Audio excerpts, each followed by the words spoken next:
Hello everyone, this is Dr. Jivesh Yadav. Now I will starting Sushruta संहिता सूत्र स्थान दोष धातु मल क्षय वृद्धि विज्ञानी अध्याय। तो इसमें दोष क्या है, धातु क्या है तथा जो मल वगैरह है, ठीक है, दोष धातु मल इनकी क्षय क्या है, वृद्धि क्या है, इसके विषय में ये जो अध्याय है वो स्टार्ट होता है। तो ये ध्यान रखना, इस तरीके का अध्याय हम कहाँ पे पढ़ रहे हैं, तो सुश्रुत सूत्र 15, ठीक है। सबसे पहले इन्होंने क्या लिखा है, दोष धातु मल मूलम ही शरीरम। दोष धातु शरीर ही क्या है, मतलब दोष धातु शरीर के ही क्या है, मूल है। एक जगह चरक ने क्या लिखा है, आरोग्य को मूल बताया है। तो अगर आपको इससे रिलेटेड लाइन मिले और अगर मूल को गायब कर दे तो ये ध्यान रखना कि दोष धातु मल को भी शरीर का मूल बताते हैं सुश्रुत। तो ये इंपॉर्टेंट लाइन है, इसका रेफरेंस भी पूछ लेते हैं कि ये कहाँ पे जो है पढ़ने को मिलता है।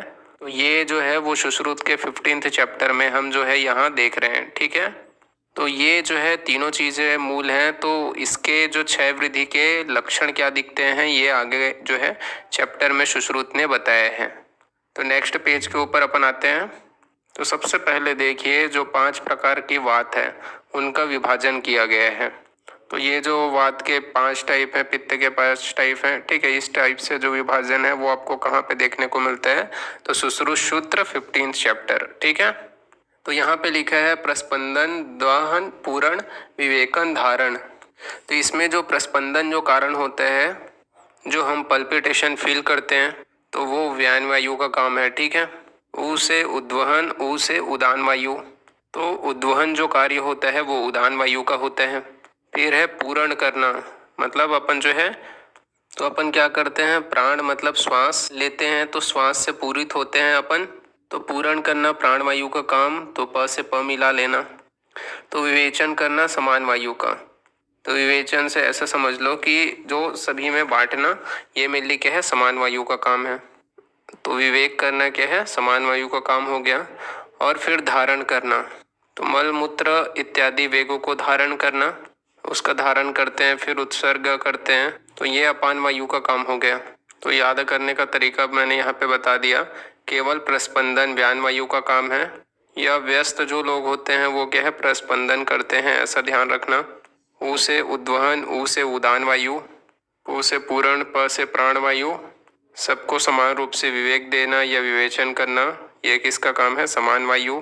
धारण करना अपान वायु का काम है, ठीक है।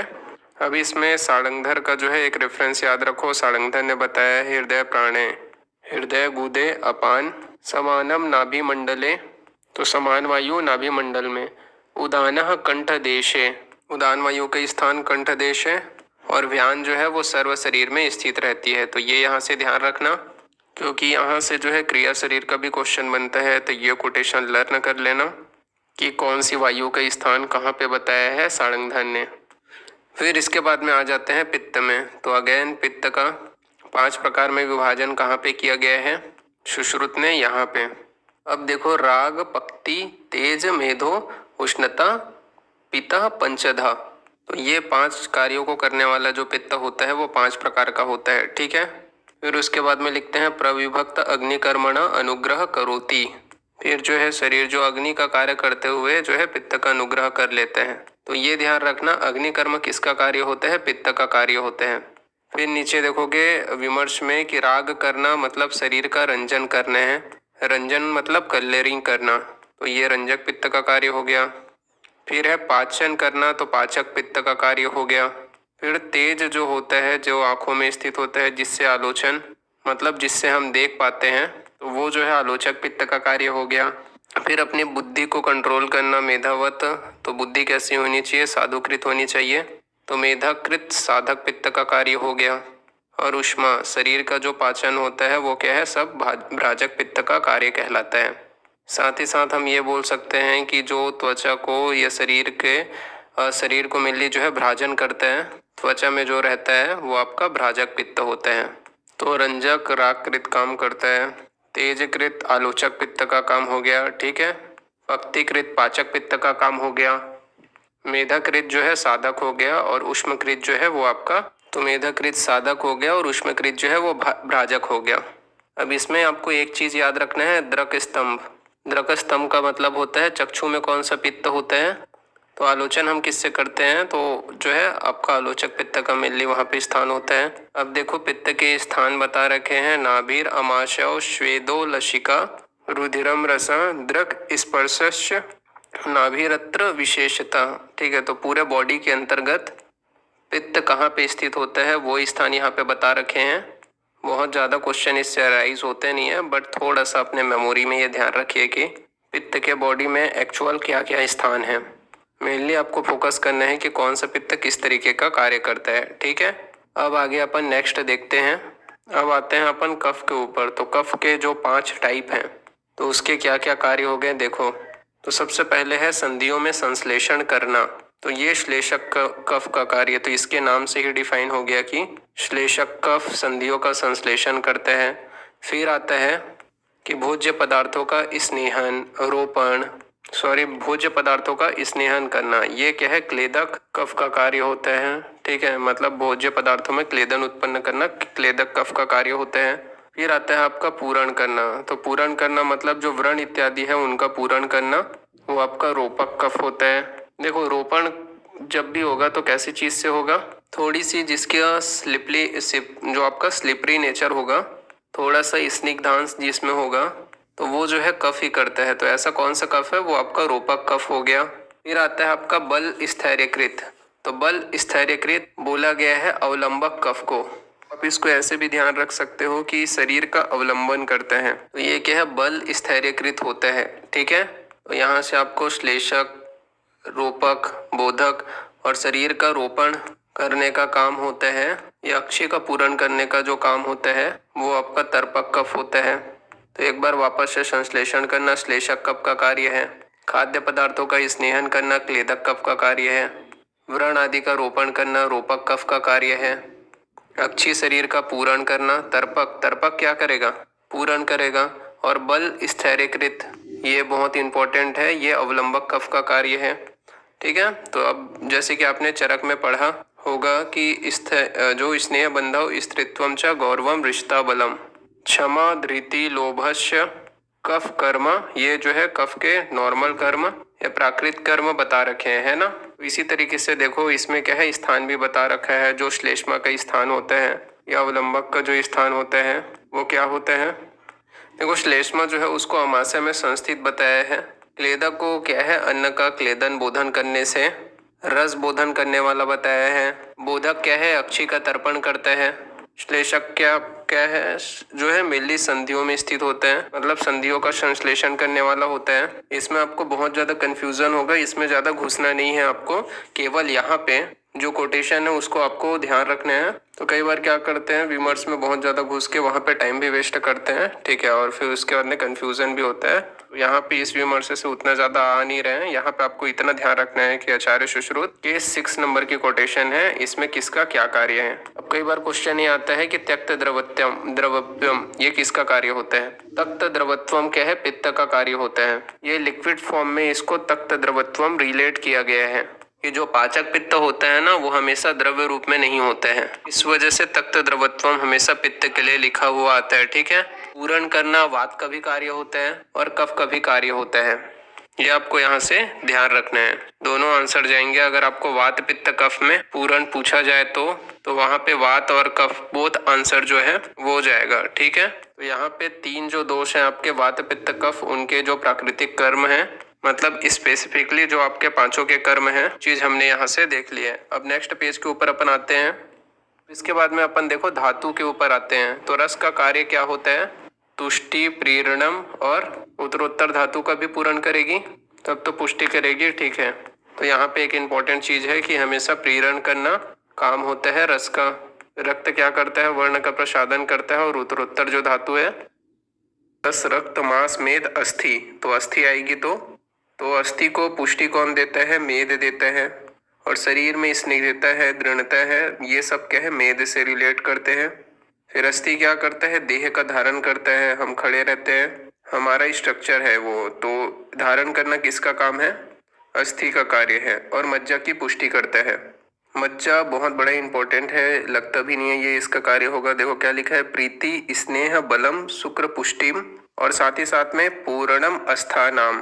तो जब दोष बढ़ रहे हैं तो क्या आता है, पुष्टि अस्थानाम आता है, और जब क्या है, धातु बढ़ रहे हैं तो पूर्णम अस्थानाम।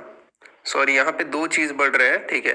तो पुष्टि अस्थानाम, पुष्टि अस्थानाम जो है मतलब आपके किसके लिए, पहले वाले धातु के लिए बोला गया है, तो पुष्टि कर देते हैं मेद से, ठीक है। और पूरण जो है वो मेनली मज्जा का काम होता है। तो आप ध्यान रखना कि क्वेश्चन आता है पुष्टि अस्थानाम, तो आप मज्जा में कंफ्यूज होते हैं। जो पुष्टि आएगा वो मेद के लिए आएगा, और पूरण जो आएगा वो आएगा मज्जा के लिए, ठीक है। ये क्लियर हो गया। फिर देखो प्रीति स्नेह बल, ये कहीं से भी नहीं लगता कि ये मज्जा का कार्य है, तो ये ध्यान रखना, ये मज्जा के लिए बताया गया है। फिर देखो, और शुक्र के लिए क्या बताया गया है, धैर्यम शैवम प्रीति देह बलम। तो देखो प्रीति स्नेह बलम मज्जा में लिखा हुआ आता है, और प्रीति देह बलम शुक्र के अंतर्गत लिखा हुआ है, और हर्षम बीजार्थम च, ये तो हमें समझ में आ जाता है कि शुक्र के लिए बताया गया है। ये जो है प्राकृतिक जो कर्म है वो बता रखे हैं। अब यहाँ पे जो स्पेशली आपको जो है वात पित्त कफ का जो स्थान है, जैसे कि चरक सुश्रुत वांग भट्ट ने बताया है, उसको आप ध्यान में रखिए। तो देखो पक्वाशय ये वात के स्थान आचार्य चरक ने माना है, अमाशय पित्त का माना है, और उरह कफ का माना है, ठीक है। फिर श्रोणी को वात के स्थान मानते हैं आचार्य सुश्रुत, पक्वाशय को पित्त के स्थान मानते हैं आचार्य सुश्रुत, और अमाशय को कफ का स्थान मानते हैं सुश्रुत। फिर पक्वाशय को देखो वापस से वांग भट्ट ने वात का स्थान माना है, नाभि को इन्होंने पित्त का स्थान माना है, और उरह प्रदेश को इन्होंने क्या है, कफ का स्थान माना है। तो इसको आप इस ट्रिक से याद रख सकते हो, पौ इस्पा पनु। तो पौ इस्पा पनु, इससे ध्यान रखना कि वात पित्त कफ के क्या क्या स्थान है। तो नेक्स्ट पेज के ऊपर अपन आते हैं। तो नेक्स्ट पेज में देखो पुरुष के विषय में बताया गया है। तो सात धातु हमने देख लिया, अब पुरुष के विषय में क्या लिखा हुआ है, उपस्तंभम, यानी कि पुरुष जो है वो उपस्तंभन करता है। फिर वायु और अग्नि को धारण करता है। तो कई बार ये क्वेश्चन आता है कि वायु और अग्नि को कौन धारण करता है। हमको कहीं से भी पुरुष आंसर नहीं लगता है, क्योंकि ये जो है अपान वायु को धारण करता है, और मल की प्रवृत्ति ढंग से नहीं होगी तो भूख भी ढंग से नहीं लगेगा। तो वायु और अग्नि को धारण करने वाला कौन है, पुरुष है, ये आपको ध्यान रखना है।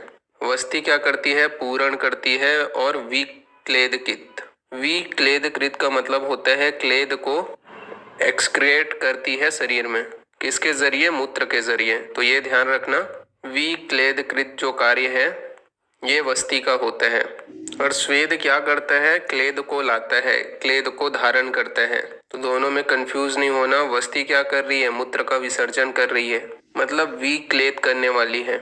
और जब पसीना आता है तो चिपचिपा हो जाता है ना शरीर, तो ये ध्यान रखना है कि क्लेद करना ये स्वेद का कार्य होता है, साथ ही साथ में सुकुमारता लाना, ठीक है। तो ये तीन कार्य आपको मल के समझ में आ गए। फिर देखो यहाँ पे आपका जो नेक्स्ट यहाँ पे बोला गया है, जो आर्तव है उसका कार्य क्या होता है, गर्भ को करना। तो यहाँ पे आपका बोला गया है गर्भो गर्भ लक्षणम, तो गर्भ को गर्भ के लक्षणों को उत्पन्न करता है। तो और स्तन्य का क्या है, स्तन्य बनाना और स्तन्योपीनत्वम, यानी कि स्तन की पुष्टि करना, और जीवनम चयति।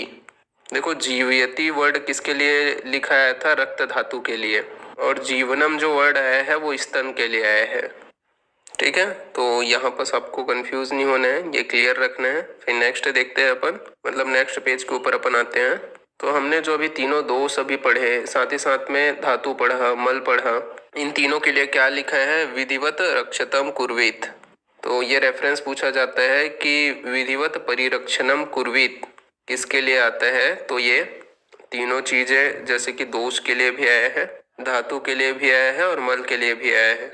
अब इसके बाद में अभी तो अपन लोगों ने नॉर्मल प्राकृत लक्षण पढ़ लिए, तो जब अपन क्षीण बताएंगे, वृद्धि बताएंगे, तो उससे पहले प्राकृत बताना भी जरूरी है। तो पहले प्राकृत पढ़ लिए, अब आते हैं क्षीण के लक्षणों के ऊपर। देखो वात का जब क्षय होगा तो क्या होगा, गति का ह्रास हो जाएगा, मतलब मंद चेष्टा, अल्प वाकत्वम, किसी भी चीज में हर्ष नहीं रहेगा, और मूढ़ संज्ञता। तो ये ध्यान रखना, ये मूढ़ संज्ञता स्पेशली कि ये वात के क्षय का लक्षण होता है। पित्त क्षय से पाचन एक्सेट्रा, यानी कि ऊष्मा कम हो जाएगी तो मंद ऊष्मा, निष्प्रभित्वम, शरीर की जो प्रभा है वो खत्म हो जाएगी, क्योंकि जो पित्त है उससे मेनली प्रभा रहती है, इस वजह से। फिर आता है आपका श्लेष्माशय। तो श्लेष्माशय क्या होता है, शरीर में स्निग्ध जो अंश है वो कम हो जाता है, रुक्षता होगी, अंतर्दह होगा, अमाशय श्लेष्माशय शून्यता, अमाशय के इतर जो श्लेष्मा के जो आशय है उनके शून्यता हो जाएगी, और संधियों में शिथिलता हो जाएगी। तो ये बहुत इंपॉर्टेंट है। यहाँ पे आचार्य सुश्रुत ने संधि शैथिल्य किस में बता दिए हैं, कफ क्षय का लक्षण बताया है। तो जब आप चरक देखते हो तो वहां पे संधि शैथिल्य जो है वो किसका, अस्थि क्षय का लक्षण आपको देखने को मिलता है। अगर आपको ये दोनों ही मिलते हैं कि संधि शैथिल्य लक्षण है अस्थि क्षय का, कफ क्षय का, तो वहां पे कफ क्षय अस्थि क्षय दोनों आंसर जाएगा। ठीक है। एक बड़ा इंपॉर्टेंट चीज है दौर्बल्यम प्रजागरणच। तो ये जो है वो आपका कफ क्षय का लक्षण है, ना कि वात क्षय का। यहाँ पे ध्यान रखना, ये कफ क्षय के केस में लिखा हुआ आ रहा है, क्योंकि अगर व्यक्ति के शरीर से कम हो रहा है तभी वो दुर्बल होगा। तो दौर्बल्यम प्रजागरणम च, ये किसका है लक्षण, कफ क्षय का लक्षण है। क्लियर। इसके बाद में नेक्स्ट पेज के ऊपर अपन आते हैं। तो इसमें क्या है, जो ट्रीटमेंट क्या है क्षय का, तो इसमें सबसे सिंपल जो है ट्रीटमेंट दे रखा है क्षय का। तो स्व योनि वर्धना, मतलब जो भी चीज इसके योनि के समान हो उसको ही आप जो है देते जाओ पेशेंट को, तो उसका क्या है प्रतिकार हो जाएगा। तो ये चीज ध्यान रखना, ये क्या है क्षीण दोषों की चिकित्सा में आपका आया है। अब अपन आते हैं धातुओं के क्षय पे। तो एकदम सिंपल सा चलेंगे अपन। तो देखो यहाँ पे रस क्षय में क्या लिखा हुआ है, हृत पीड़ा, क्योंकि ये जो है हृदय इसका स्थान है, इस वजह से हृदय में पीड़ा होना, कंपता होना, शून्यता होना, तृष्णा होना, ये रस क्षय का लक्षण हो गया।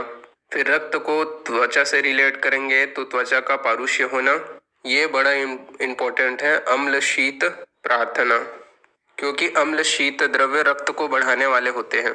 इसमें आप ऐसा समझ लो कि जैसे दाड़िम है, ये किंचित अम्ल है या किंचित शीत है, ऐसा आप इसको पूरा नहीं बोल सकते। तो अम्ल शीत द्रव्यों की प्रार्थना, जैसे कि खट्टा अनार होते हैं, तो वो क्या करता है रक्त को बढ़ाता है, तो ये क्या आपके रक्त क्षय के लक्षणों में आएगा। और रक्त किस में प्रवाहित होता है, शिराओं में। तो शिरा का जो शैथिल्य आता है ये बड़ा इंपॉर्टेंट है, ये जो है आपका रक्त क्षय का लक्षण है। फिर आते हैं मांस क्षय पे। तो मांस क्षय में स्पिग्ध गंड उपस्थ उरु वक्ष कक्ष, इधर मांस का डिपोजिशन होता है, तो इधर क्या हो जाएगी, उसकी शुष्कता हो जाएगी, शरीर में रुक्षता तोद हो जाएगा, गात्राणाम सदनम और धमनी शैथिल्य, धमनियों की शिथिलता होना। तो ये लक्षण होता है मांस क्षय का। इसको आप ऐसा समझ लो कि कोलेस्ट्रॉल या प्रोटीन जो एक्सेट्रा है उसकी कमी होती है, तो स्पेशली असर पड़ता है धमनियों के ऊपर। तो धमनी शैथिल्य लक्षण है मांस क्षय का, जबकि शिरा शैथिल्य लक्षण था कफ क्षय का। ठीक है, क्लियर। अब आ जाते हैं मेद क्षय। तो मेद क्षय में प्लीहा भी वृद्धि बताई है, बड़ा इंपॉर्टेंट है, हमें लगता नहीं है कि प्लीहा की वृद्धि होना क्षय का लक्षण है, जबकि ये मेद क्षय का लक्षण है, क्योंकि प्लीहा स्प्लीन को ज्यादा काम करना पड़ जाता है, तो स्प्लीनोमेगेली हो जाती है, प्लीहा विवृद्धि। संधि में शून्यता, ये भी बहुत इंपॉर्टेंट है। तो संधि जो है, जिसे अणु अस्थि हम बोलते हैं, जिसमें मेद का अंश होता है, तो संधि शून्यता मेद क्षय का लक्षण है। और मेद और मांस की व्यक्ति प्रार्थना करेगा, तो मेदुर मांस प्रार्थना मांस क्षय का लक्षण है। सॉरी, ये मेद क्षय का लक्षण है, क्योंकि फर्स्ट वर्ड मेद मतलब मेदुर है, इस वजह से ध्यान रखना ये मेद क्षय का लक्षण है। फिर आते हैं अस्थि क्षय के ऊपर। तो अस्थि क्षय में क्या होगा, अस्थि शूलम, अस्थि से रिलेटेड चीजें जैसे कि दंत है, नक है, ठीक है, ये टूट टूट कर गिरने लग जाएंगे। मज्जा क्षय, इस अवस्था में क्या आता है, अल्प शुक्रता आएगी। तो ये ध्यान रखना कि अल्प शुक्रता शुक्र क्षय का लक्षण नहीं है, ये मज्जा क्षय का लक्षण है। पर्व भेद होना और अस्थि निस्तोदो, और अस्थि में शून्यता, क्योंकि इंटरनल हेमरेज है ना, तो ये क्या करता है, अस्थि का पूरण करता है, इसलिए अस्थि शून्यता अस्थि निस्तेदो जो है वो मज्जा क्षय में दिखाई देगा। फिर शुक्र क्षय में मेद वृषण, ये जो शुक्र व स्रोतस से रिलेटेड जो है, वहां पे अशक्ति, मैथुन में जो है चिराग प्रसेक होना, प्रसेक में रक्त या शुक्र का दर्शन, मतलब प्रसेक में अल्प रक्त या अल्प शुक्र का दर्शन होना, ठीक है, ये सब क्या है शुक्र क्षय के लक्षण है। तो ये सारे स्पेसिफाई है, ठीक है, लेकिन जो इम्पोर्टेंट है, ठीक है, उसको मैंने यहाँ पे रिवाइज करा दिया है। फिर अपन नेक्स्ट पेज की ओर अपन आगे बढ़ते हैं। तो यहाँ पे आपका क्या है, मल के क्षय के विषय में बताया गया है। तो पुरुष क्षय में यहाँ पे आपका लिखा हुआ है कि पुरुष क्षय से क्या होगा, अपान वायु जो है वो ऊर्ध्व चला जाएगा, जिसकी वजह से हृदय के पार्श्व में पीड़ा होगी। फिर स शब्द स वायु ऊर्ध्वगमनम कुक्षिर में संचरण करेगा, कुक्षी में।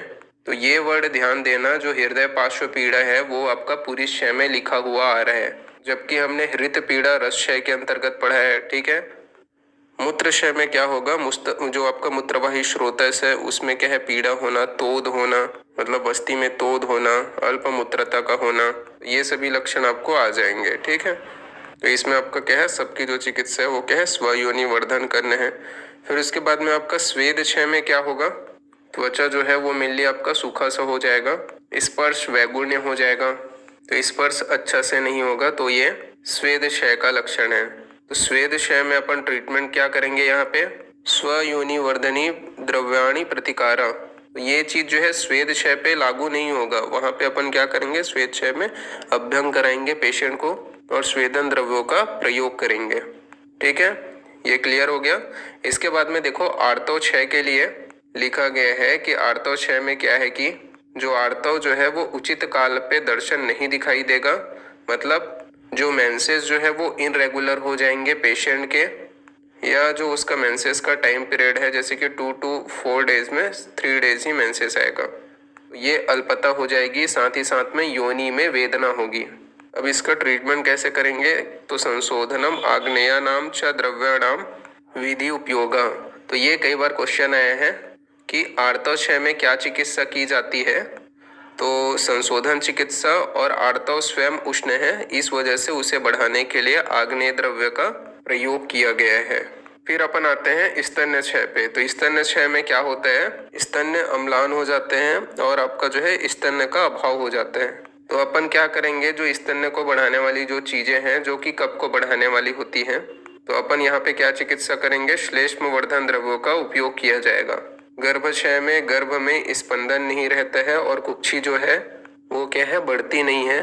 तो ये चीज ध्यान रखना, ये नागोदर एक्सेट्रा का लक्षण नहीं है, ये गर्भाशय का लक्षण है कि गर्भ अस्पंदनम अनुन्नतम कुक्षिता, ठीक है। तो अनुन्नत कुक्षिता, तो हम क्या करते हैं, जब ये दे दिया जाता है तो अपन नागोदर एक्सेट्रा से, उपविष्टक एक्सेट्रा से रिलेट करते हैं, जबकि ये जो है आपका गर्भाशय का लक्षण है। अब इसका ट्रीटमेंट क्या करना है, तो प्राप्त वस्ती कालया। तो प्राप्त वस्ती कालया का मतलब ये होता है जब सुश्रुत ने क्या वस्ती देने का समय बताया है लगभग 8वें मास से, तो उसको वस्ती देना है। तो वस्ती में क्या है, क्षीर वस्ती का प्रयोग करना है, साथ ही मेध्य अन्नपान का प्रयोग करना है। तो ये बड़ा इंपॉर्टेंट है और ये पूछा भी जाता है कि मेध्य अन्नपान किसकी चिकित्सा में किया जाता है, तो ये क्या है, गर्भाशय की चिकित्सा में किया जा रहा है, ठीक है, क्लियर। देन नेक्स्ट पेज की ओर अपन आगे बढ़ते हैं। इसके बाद में देखो अपन आते हैं वृद्धि के ऊपर। अभी तक अपन लोगों ने क्या है, दोष धातु मल इनके क्षय के लक्षण देखें, अब आते हैं वृद्धि के ऊपर। रस धातु अति प्रवृत्त होती है तो हृदय में उत्क्लेद उत्पन्न होता है। रित पार्श्व पीड़ा ये पुरुष क्षय का लक्षण था, रित पीड़ा ये रस क्षय का लक्षण था, और हृदय पे उत्क्लेद होना क्योंकि रस जो है वो बढ़ चुका है, तो ये जो है आपका रस वृद्धि का लक्षण है। रक्त में रक्तांगता, इसके अलावा रक्त अंगता अक्षिता सीरा पूर्णत्वम च, मतलब जो व्यक्ति है वो बिल्कुल रेडिश लगने लग जाएगा और सीरा क्या हो जाएंगे, पूर्ण हो जाएंगी। अब देखो सीरा पूर्णता किसका लक्षण है, तो रक्त वृद्धि का लक्षण है, जबकि शिरा शैथिल्य हमने कहाँ पे देखा था, तो रक्त क्षय के लक्षण में देखा था। अब आते हैं अपन मांस के ऊपर। तो जहाँ पे आपका स्पीक गंड ओष्ठ ऐसा एरिया है जहाँ पे आपके मांस धातु को देखा जाता है, तो इनकी क्या है, वृद्धि हो जाएगी और शरीर का जो भार है वो गुरु हो जाएगा। मेद में वृद्धि होने पर क्या होगा, स्निग्ध अंगता यानी कि स्निग्ध अंग जो है वो शरीर में बढ़ जाएगा। उदर के पार्श्व में मेद सबसे ज्यादा इकट्ठी होती है, तो वहां पे जो है मेद जो है वो बढ़ जाएगा। काश, सांस, दौर्गंध्य ये रोग उत्पन्न होंगे। तो इसमें इंपॉर्टेंट है ये कि ये जो काश श्वास है वो क्या है, मेद की वृद्धि से उत्पन्न होने वाले रोग हैं। फिर अस्थि की वृद्धि से अध्यास्थि अधिदंत एक्स्ट्रा जो कैल्शियम अपन बोले उसका डिपोजिशन होने लग जाएगा। मज्जा से सर्वांग नेत्र गौरवम, ये बड़ा इंपॉर्टेंट है। ये मज्जा से रिलेट होता नहीं है, बट सर्वांग नेत्र में गौरवता होना ये मज्जा की वृद्धि का लक्षण है। और शुक्र से क्या होता है, शुक्र बहुत ज्यादा बढ़ जाता है तो शुक्र अश्मरी का प्रादुर्भाव होना। तो शुक्र अश्मरी जो है वो शुक्र की वृद्धि का लक्षण है। अब पुरुष की अत्यधिक वृद्धि होगी तो वायु बहुत ज्यादा बढ़ेगी, तो आटोप कुक्षी में शूल होगा, कुक्षी में शूल होगा। मूत्र से मूत्र वृद्धि होगी तो बार बार मूत्र की प्रवृत्ति होगी। और वस्ती में तोदवत आधमान पीड़ा होगा। तो ये वस्ती तोदमन आध्यमानम, ये जो आपका लिखा हुआ है ना, ये आपका मूत्र क्षय और वृद्धि दोनों में, ये क्षय और वृद्धि दोनों के लिए मिल आते हैं मूत्र के। तो बोथ आंसर जाएगा, ये ध्यान में रखना है। फिर स्वेद से क्या होगा, तो दुर्गंधता और कंडू होगा, यानी कि बहुत ज़्यादा जब स्वेटिंग होने लग जाए तब पेशेंट को। तो अब देखो दौर्गंध्यम मेद की वृद्धि में भी आया है और श्वेत की वृद्धि में भी आया है। इसके बाद में नेक्स्ट पेज को और अपन आते हैं। तो यहाँ पे देखो आर्तव के अधिक बढ़ने पर क्या लक्षण आते हैं। तो देखो अंगमर्द होना, पूरे बॉडी में जो है अंगों में वेदना होना, ये आर्तव वृद्धि का लक्षण है। फिर अति प्रवृत्ति होना और साथ ही साथ में दौर्गंध्य। तो दौर्गंध्य मेद स्वेद और आर्तव वृद्धि तीनों के अंतर्गत आ गया। तो स्तन्य की वृद्धि की वजह से क्या हो जाएगा, स्तन्य का पिनत्वम, यानी कि स्तन्य जो है बहुत ज्यादा पुष्ट हो जाएंगे और मुहुर मुहुर उसमें से प्रवृत्ति और तोद होगा। तो गर्भ से क्या होगा, जठर की वृद्धि होगी और साथ ही साथ में स्वेदम च। तो ये बहुत इंपॉर्टेंट है, स्वेद बहुत ज्यादा पैदा होता है गर्भ वृद्धि के अंतर्गत। साथ ही साथ अंगमर्द जो है वो आर्तव की वृद्धि का लक्षण है। ठीक है, क्लियर। तो देन नेक्स्ट पेज की ओर अपन आते हैं। तो अब देखो हम आते हैं बल के लक्षण और बल क्षय के ऊपर। तो देखो बल का लक्षण मतलब ओज के बारे में सुश्रुत ने वर्णन किया है। तो पहली चीज, ओज का वर्णन सुश्रुत के अंतर्गत कहाँ पे आता है, इसका रेफरेंस आपको ध्यान में रखना है। और क्या बोला है, तत्र शादी नाम सुक्रांता नाम धातु नाम यत परम। तो रस से शुक्र तक जो धातु होती है उनका जो परम अंश है, जो परम तेज है, उसको ओज कहा जाता है। और उसी को ही बल भी यहाँ पे संज्ञा दी गई है।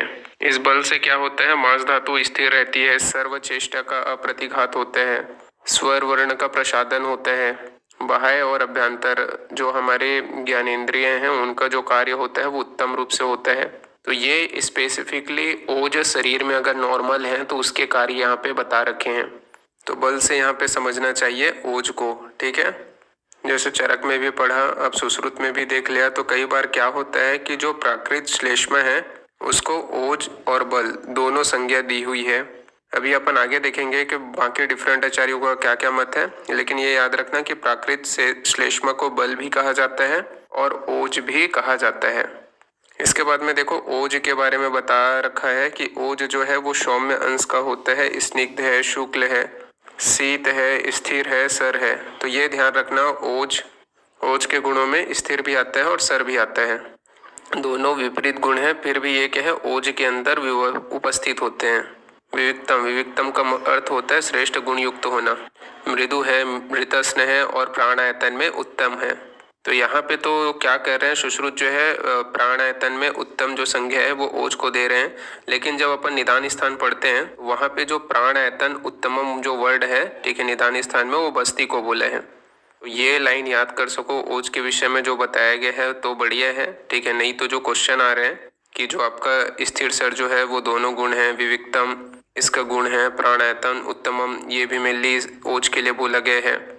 फिर उसके बाद में ये जो वर्ड है ना, तद अभावात श्रीयते शरीरिणाम, ये पूछा जाता है कि मतलब ये पूछा जाता है ये लाइन को दे करके कि ये लाइन किसके लिए आई है, और आपको ऑप्शन दे दिया जाएगा। फर्स्ट ऑप्शन रहेगा आपका आत्मा। तो ये जो है आत्मा के लिए नहीं आई है, ये आपके ओज के लिए आई है, न ही भोजन के लिए आई है, न ही किसी और चीज के लिए आई है। ये जो लाइन है वो ओज के लिए आई है। तद अभावात श्रीयन्ते शरीराणी शरीरिणाम। ठीक है, तो ये आपका आया हुआ है। इसके बाद में नेक्स्ट पेज की ओर अपन आते हैं। अब देखो जो ओज है उसके विषय में यहाँ पे बताया गया है कि अभिघात क्षयाद कोपात शोक भयात। तो ओज का क्षय कैसे होता है, तो अगर अभिघात हो जाए तो सारी धातुओं का अंश निकल जाएगा तो क्षय हो जाएगा। कोप शोक भय से, श्रम से, क्षुधा से ओजः संशीयते। तो अगर ये क्वेश्चन आ जाए कि ओज का क्षय कैसे होता है, तो ये माइंड में कॉन्सेप्ट रखना कि इस तरीके का जो वर्णन है वो आपको देखने को मिलता है। इसमें क्या होता है कि जो धातु ग्रहणम स्थानम, मतलब हृदय और धमनियों से जो धातु है वो निकलकर प्राकृतिक जो कार्य है उससे वंचित हो जाते हैं।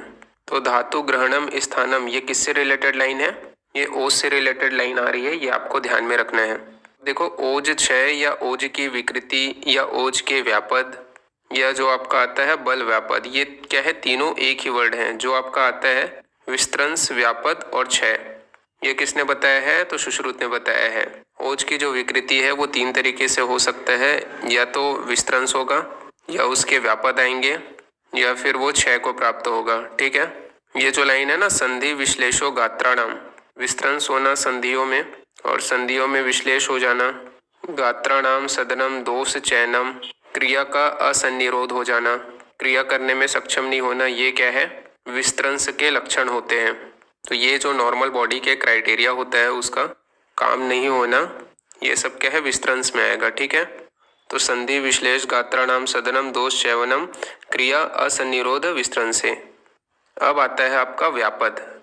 तो व्यापद होने पे जो व्यक्ति है उसको ऐसा बोल सकते हैं कि डिसीज लाइक, जैसे कि कैरेक्टर्स आएंगे, जैसे कि देखो गुरु गात्रता, वातिक शोप हो जाना, वर्ण भेद हो जाना, ग्लानि, तंद्रा, निद्रा, ये सब क्या है? व्यापद के लक्षण है। ठीक है, मूर्छा, मात्सर्य, अब ये जो लक्षण है वो ऐसे हैं जो कि मरण के तरफ ले जा रहे हैं, जैसे कि मूर्छा हो जाना, मांस का क्षय, मोह, व्यक्ति प्रलाप करने लग रहा है, मरणम इति, ये सब के आपके मांस क्षय के लक्षण है, सॉरी ओज क्षय के लक्षण है। तो एकदम मरण वाले जो लक्षण आएंगे हायर डिग्री के, वो क्षय के लक्षण होंगे। एकदम मिनिमम लक्षण जैसे कि आपका संधियों का विश्लेष हो जाना, क्रिया का असन्निरोध होना, ये सब विस्त्रंस में आएंगे। और मीडियम टाइप के जो स्तब्ध गुरु गात्रता, वात शोपो, वर्ण भेदो, ये सब जो है वो आपके व्यापन्न में आएंगे। इसको आप 3 क्राइटेरिया में बांट सकते हो। और अगर आप कर सके, ये जो लाइन है ना आपका विस्त्रंस व्यापद क्षय की, ये आप लर्न कर लो, क्योंकि लर्न कर लोगे तो सबसे बेटर ही रहेगा, ताकि कंफ्यूजन न क्रिएट हो। अब देखो वापस से लिखा है विश्लेष गात्राणाम दोष का विस्त्रंस होना, फिर बोला गया अप्राचुर्य क्रियाणाम, जैसे यहाँ पे लिखा हुआ था ना क्रिया असन्निरोध, तो यहाँ पे आपका अप्राचुर्य क्रियाणाम भी बोल सकते हैं। तो ये किसके लिए आ गया? विस्त्रंस के लिए आ गया। फिर देखो गुरुता होना, स्तब्धंग, ग्लानि होना, वर्ण भेद होगा, वातिक शोप होना, इतनी सी जो लाइन है ये जो है आपके वापस से रिपीट ही हो रही है, तो इसको भी अपन इससे रिलेट कर सकते हैं। ठीक है, फिर इसके बाद नेक्स्ट पेज के ऊपर अपन आते हैं। तो देखो मरण वाले जो लक्षण है जो बताए गए हैं वो सारे किस में आएंगे? बल के क्षय में। बल क्षय मतलब ओज क्षय के लिए यहाँ पे लिखा हुआ है। फिर देखो यहाँ पे आपका लिखा हुआ है क्रिया विशेषा विरुद्ध बलमाप्या, इसका मतलब यह है कि ओज क्षय से क्षीण होने वाले जो व्यक्ति हैं उसकी आपको क्या करना है? चिकित्सा नहीं करनी है।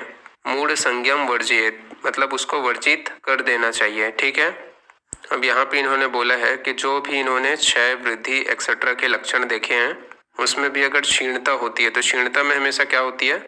जिस भी अंश का शरीर में कमी हो रही है उसी अंश का व्यक्ति को क्या है? आकांक्षा होता है।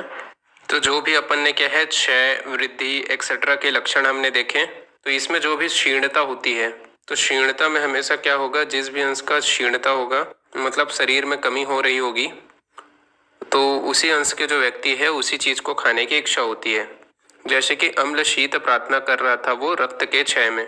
तो ये जो वर्ड आता है ना, स्वयोनि वर्धनम यद अन्नपानम प्रकांक्षा आक्षितम, मतलब ये जो वर्ड हमेशा क्षय की अवस्था के लिए बताया जाता है। ठीक है, देन नेक्स्ट पेज की ओर अपन आते हैं। तो इसके बाद में देखो जो सुश्रुत है उन्होंने स्थौल्य और काश्य है, इन दोनों का भी यहाँ पे वर्णन किया है। तो ये ध्यान रखना कि दोष, धातु, बल, क्षय, वृद्धि विज्ञान के अंतर्गत ही मेनली ये जो 2 रोग हैं स्थौल्य और काश्य, इनका भी वर्णन किया है सुश्रुत ने। इन्होंने स्पेशली लिखा है कि रस निमित्त में स्थौल्य और काश्य, ये जो 2 चीज है ना, ये क्या है? आपके रस के निमित्त होती है। तो यहाँ पे आपका जो है ये जो है ब्लैंक करके पूछा जा सकता है कि स्थौल्य और काश्य किसके निमित्त होती है? तो रस के निमित्त होती है। इसमें जो व्यक्ति श्लेष्मल आहार कर रहा है, श्लेष जो है अध्यशन कर रहा है, अव्याम, दिवश स्वप्नी है, तो ये सारी चीजें जो होती है वो क्या करती है? जो मोटापा बढ़ाने वाली यानी कि चीजें हैं वो क्या है? अति स्थौल्य को उत्पन्न करती है, ये बताया है।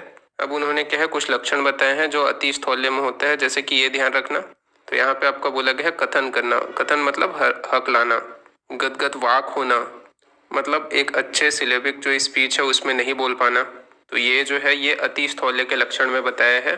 तो कई बार ये जो कृतन वर्ड है वो आपका कई बार दे देते हैं और पूछते हैं ये किसके लिए आया है, तो ये जो है अति स्थौल्य के लिए आया है। तो ये आपको क्लियर ध्यान में रखना है। फिर नेक्स्ट पेज की ओर अपन आते हैं। तो इसका ट्रीटमेंट के लिए यहाँ पे बताया गया है कि जो चीज उष्ण है, मेद का क्षय करने वाली है, कफ का क्षय करने वाली है, वात को थोड़ा सा बढ़ा सकती है, शरीर में रुक्षता को बढ़ा सकती है, तो वो सब इसमें आएंगे। जैसे सीलाजतु, गुगलू है, गोमूत्र है, त्रिफला है, लोह रज बहुत इंपॉर्टेंट है, रसांजन है, मधु है, यव है। अब यव ऐसी चीज है जो मेले स्थौल्य और कार्य दोनों में प्रयुक्त होती है। अब इसमें क्या है गोधूम नहीं है, ये आपको ध्यान में रखना है। कोरदूष है, शाक है, ये दोनों क्या होते हैं रुक्ष होते हैं, उद्दालक है। इन सब का जो प्रयोग है वो अपन अति स्थौल्य में करेंगे। और क्या है व्यायाम लेखन वस्ती का प्रयोग किया जाएगा, क्योंकि लेखन वस्ती क्या करता है कफ का क्षय कराएगी। तो ये ध्यान रखना, व्यायाम और लेखन वस्ती अति स्थौल्य की चिकित्सा बता रखी है। अब इसमें क्या है वमन विरेचन का कहीं पर भी उल्लेख नहीं है, लेकिन ये ध्यान रखना कि अति स्थौल्य जो व्यक्ति होता है, अति स्थौल्य जो व्यक्ति है उसमें आपका जो ऐसे आवरण होते हैं, तो आवरण जिसमें है उसमें क्या है वमन विरेचन के अयोग बताए गए हैं, इसलिए इसमें वमन विरेचन का वर्णन नहीं है, ये आपको ध्यान में रखना है। फिर नेक्स्ट पेज के ऊपर अपन पहुंचते हैं। तो इसके बाद में अपन आते हैं कार्श रोग के ऊपर। तो यहाँ पे जो ट्रीटमेंट वगैरह वो बताया गया है। तो आप काश के रोगी को देख लोगे तो उसमें बहुत ज़्यादा चीज़ें बता नहीं रखी है सुश्रुत ने, ठीक है, वो सिमिलर ही है चरक के। इसमें आप ट्रीटमेंट में थोड़ा सा देखो तो यहाँ पे पयस्या मतलब क्षीर काकोली एक्सेट्रा, अश्वगंधा, विदारी गंधा। तो मधुर जो शीत चीजें हैं जिनका विपाक भी मधुर है, इस तरीके के चीजों का प्रयोग यहाँ पे ज्यादा किया गया है। बला है एक्सेट्रा है, ठीक है। तो इन औषधियों का यहाँ पे प्रयोग करना चाहिए। दीवा स्वप्न ब्रह्मचर्य अव्यायाम व्रीहण वस्ती का प्रयोग और लेखन वस्ती का प्रयोग अति स्थौल्य में। और ये जो कार्य है उसको भी वमन विरेचन के अयोग्य बताया गया है, तो इसमें भी वमन विरेचन का उल्लेख नहीं है, ये भी आपको ध्यान में रखना है, ठीक है। देन नेक्स्ट पेज की ओर अपन आते हैं। फिर देखो ये जो है वर्ड लिखा हुआ आता है अत्यंत गर्हिता वेतो। तो अत्यंत जो गर्हित किसको बोला जाता है, तो स्थूल और क्रीज जो व्यक्ति होता है बहुत ज्यादा, उसको अत्यंत गर्हित माना गया है। गर्हित का मतलब होता है जिसका ट्रीटमेंट करना मुश्किल होता है बहुत ज्यादा। तो ये पूछा जाता है कि अत्यंत गर्हित में किसको, किन व्यक्तियों को रखा गया है, तो स्थूल और कृष को। और मध्यम शरीर वाले को श्रेष्ठ बताया गया है। और कृष स्थूलातु पूजिता, अगर स्थूल और कृष में कंपैरिजन किया जाए तो कृष को है स्थूल से श्रेष्ठ बताया गया है, ठीक है। फिर नेक्स्ट पेज के ऊपर अपन आते हैं। फिर देखो यहाँ पे कुशल वैद्य के लिए यहाँ पे ये बताया गया है कि दोष आदि नाम तो असमता, मतलब जो दोष धातु मल इनमें क्या है असमानता है, उसको हम जो है कैसे जज करेंगे, तो अप्रसन्न इंद्रिय, अगर व्यक्ति अप्रसन्न इंद्रिय है, उनकी इंद्रियों में प्रसन्नता नहीं है, तो ये हमें समझ लेना चाहिए कि उसमें कुछ न कुछ जो है डिसिमिलैरिटी है उसके दोषों में, धातु में या फिर मल में, ठीक है। तो अप्रसन्न इंद्रिय वृक्षया, ये वर्ड किसके लिए आया है, ये वर्ड डिनोट करता है असामान्यता या असम्यक लक्षण की तरफ। असमानता को इन्होंने बता दिया कि हम इनको देख लेंगे धातु साम्य करके, स्वस्थ का रक्षण करते हुए इसका ट्रीटमेंट करना है, ठीक है। अब स्वस्थ क्या होता है इसकी परिभाषा यहाँ पे वो बताते हैं, मतलब जो आपका नेक्स्ट पेज है उसके ऊपर, ठीक है। तो सबसे पहली चीज जो वेरी वेरी मोस्ट इम्पोर्टेंट है कि स्वस्थ की परिभाषा का उल्लेख सुश्रुत संहिता में कहाँ पे मिलता है, ये आपका 15th चैप्टर में है, ये आपको ध्यान में रखना है। तो ये जो आपका परिभाषा है उसको आपको एज इट इज रटा होना चाहिए, ठीक है। कि समदोषा समाग्निश्य समधातु मल क्रिया प्रसन्न आत्म इंद्रिय माना स्वास्थ्य इत्यादि दीयते, ठीक है। ये वेरी मोस्ट इंपॉर्टेंट है, ये आपको ऐसे ही रटा हुआ होना चाहिए।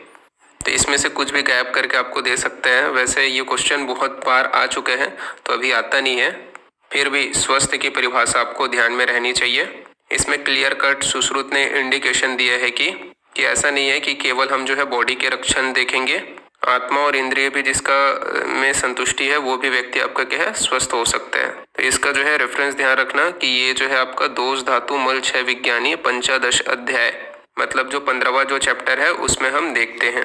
तो इसी नोट के साथ में ये अपना जो 15th चैप्टर है वो यहाँ पे आपका फिनिश होता है।